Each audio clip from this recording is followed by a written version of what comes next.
It's been a while since I made the last video, so I thought I'd make a bit more of an effort next time we came out mudlarking and record some video of what we find.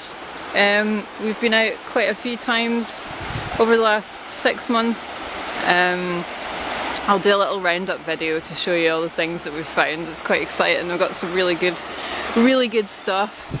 We've just come down to have a little wade around and see if we can find anything more under the bridge here, because this has been a really good site for finding bits and bobs. We've had bottle stoppers, marbles, loads of clay marbles and glass marbles, and can't remember, I'll show you anyway.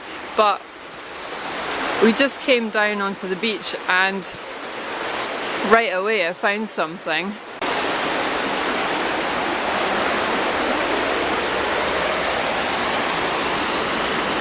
Marble!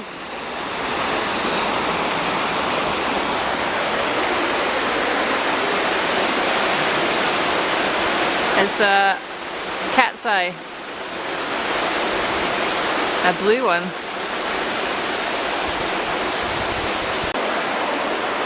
It's a button.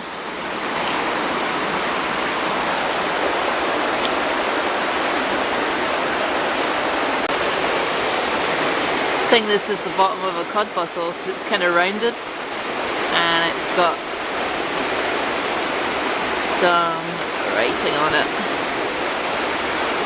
I've got a piece of blue glass and the bottom of a pot.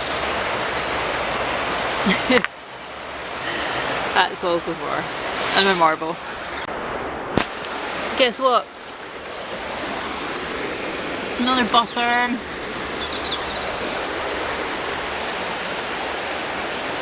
Richard just found these two guys. And this is the bottom of a cod bottle for sure. And look, it's got a star on the bottom.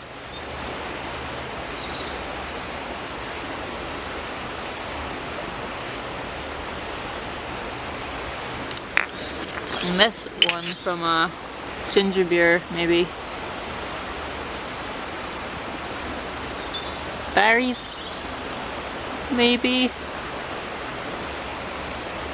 Don't know. Have to try and flick that one up, maybe. If you want to.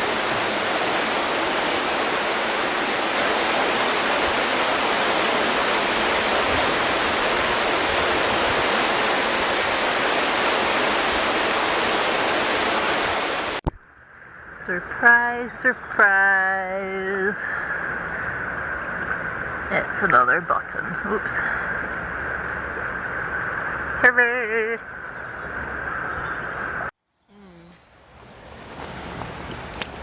A piece of tile. Lovely.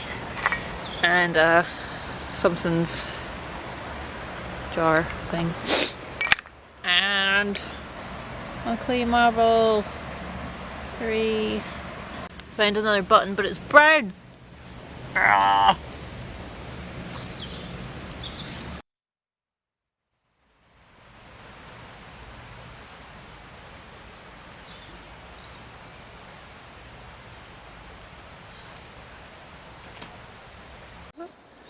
Is it looking? Yeah. Ah! Missing a hand. Cool. Dun, dun, dun, dun, dun, dun, dun. Can you see it?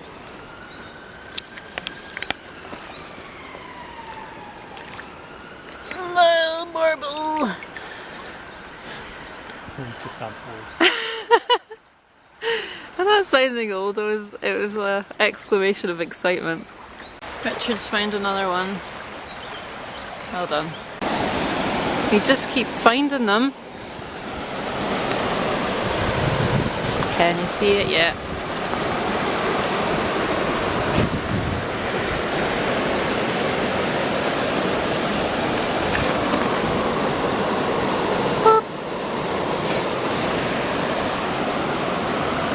That's quite a big one.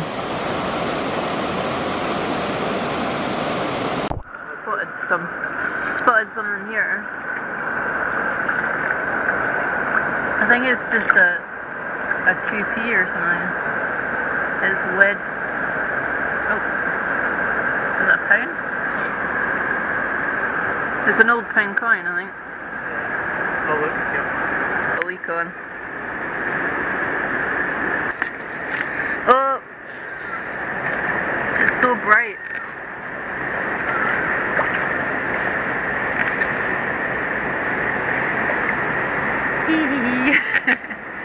Any others here? Here's a golf ball. Found a little teapot lid.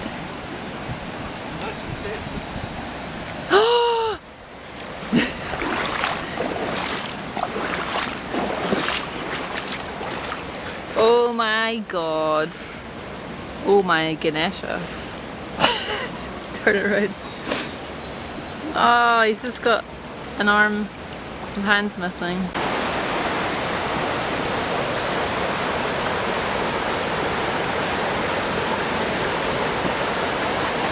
It's there.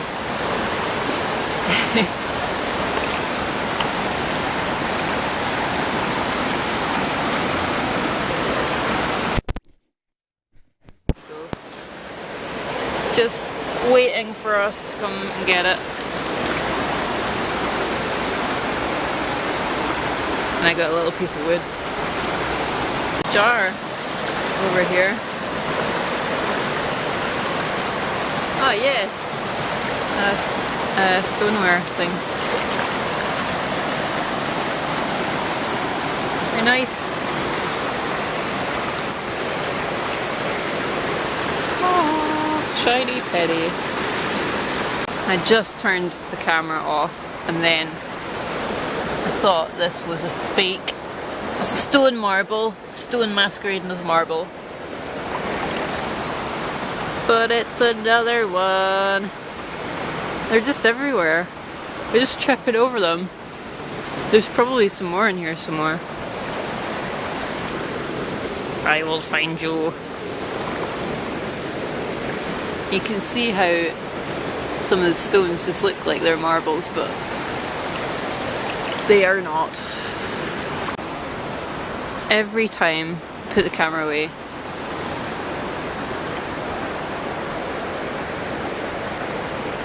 Oh, it's cold. It's stuck.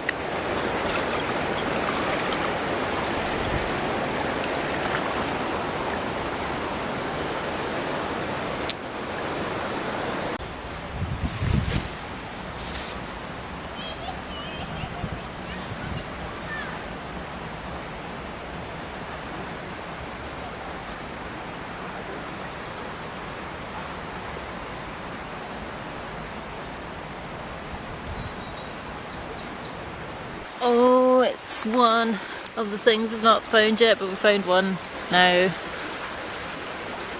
It's a bit of a pipe bowl.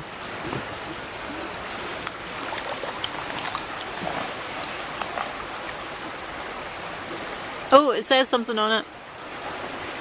It says...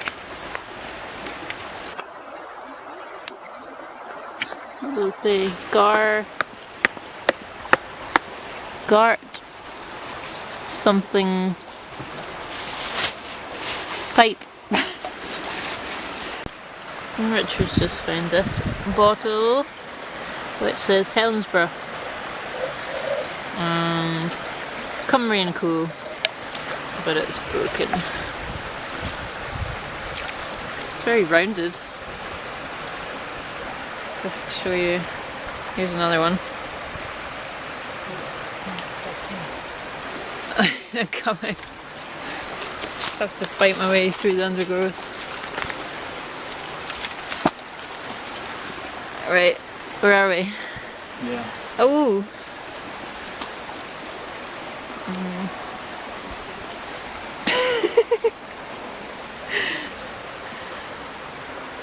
I see it.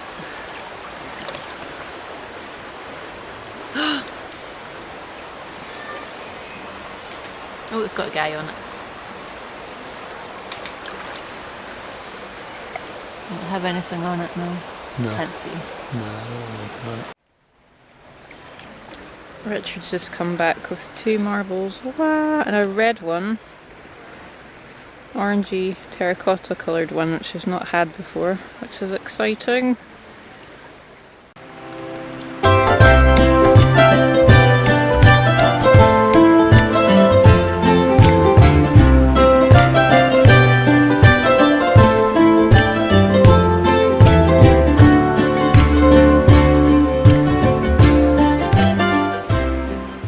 Hi again. So this is just a little summary of all the things that we found. They've been cleaned up a bit. There's still a couple of things to have a bit of a scrub, but I'll get to them later. So I think the most exciting thing was the fact that we found 13 and a half marbles yesterday.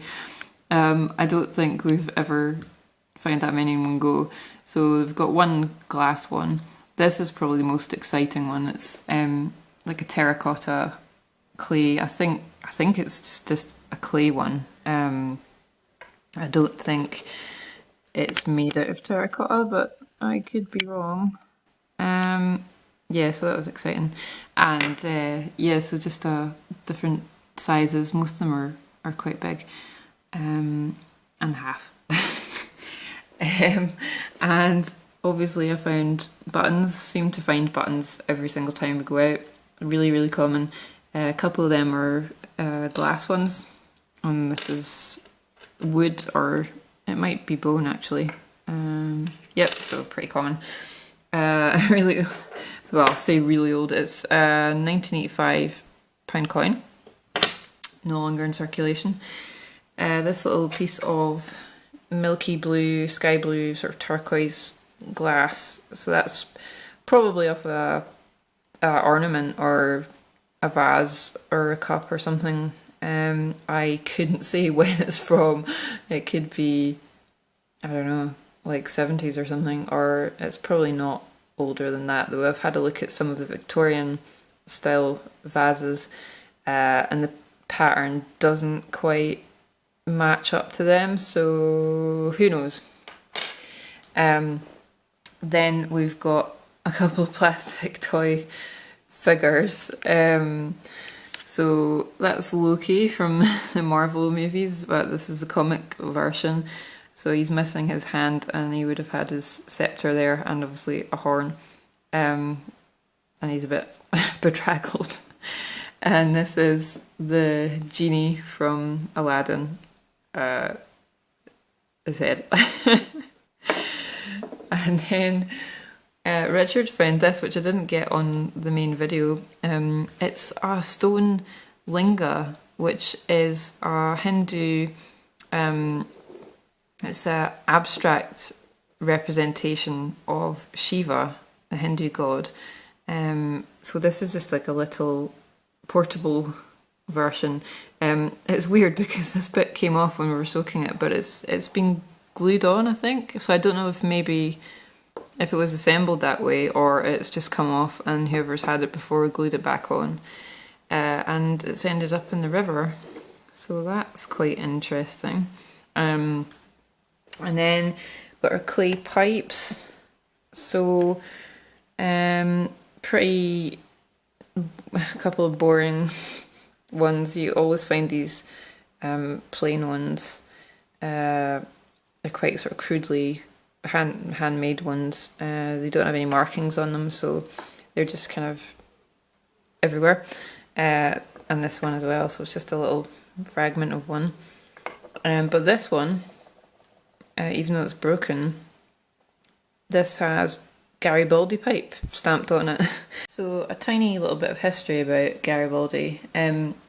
Giuseppe Garibaldi was born in 1807 and died in 1882, and he's a central figure in the 19th century movement for Italian unification.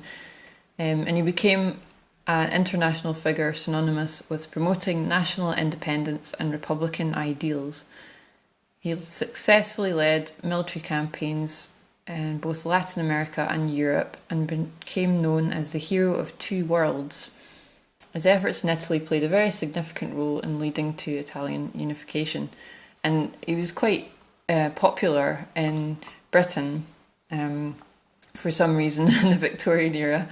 Yeah, I think he landed at Newcastle and stayed in Newcastle for a month.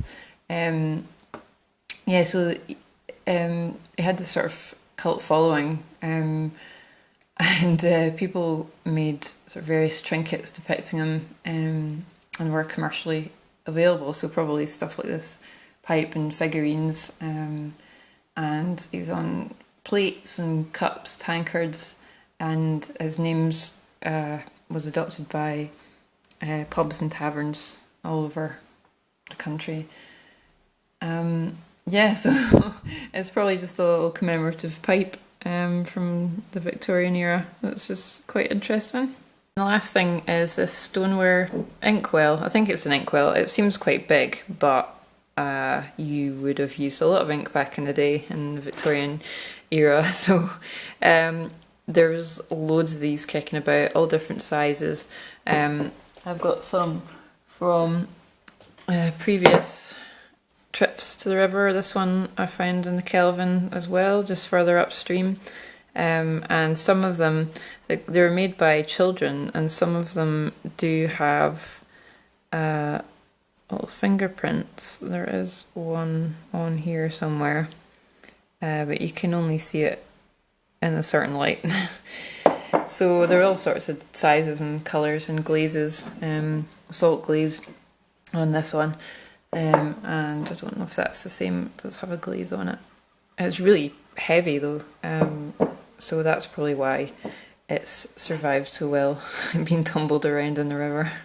You can see he's scrubbed up quite well from earlier in the video. It was absolutely covered in algae and everything.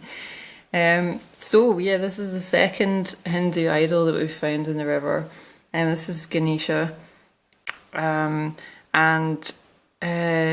Hindu community during certain festivals, they will take these really brightly painted idols of different gods into their house, and while those celebrations and fasting, things like that are going on for a number of days.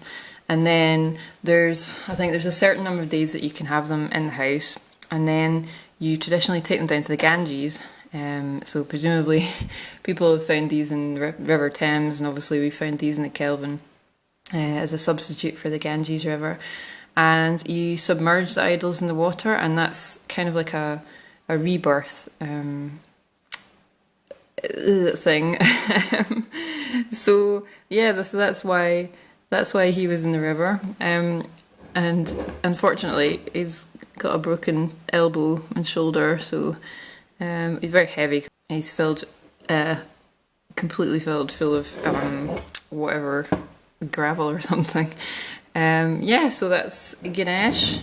And on a previous mudlark in the same area, we found Durga as well, and she's riding on a tiger traditionally, so tiger's missing his nose.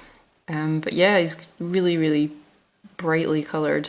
I read an article that said they were trying to find other ways to do the submergence, because a lot of these idols used to be made from mud and clay, and so when you put them back into the water they just turn back into clay again, and it wouldn't cause any harm. But these ones, because they're made out of like plaster of Paris and kind of stuff that really doesn't biodegrade, and the painted with really bright kind of toxic and lead paints, all the chemicals are going into the water and causing problems for aquatic life there, so killing fish and invertebrates and things. So a lot of places are looking at alternatives, like they're setting up artificial ponds and things, or sectioning, barriering off part of the river so that stuff doesn't leach into it, which is quite interesting.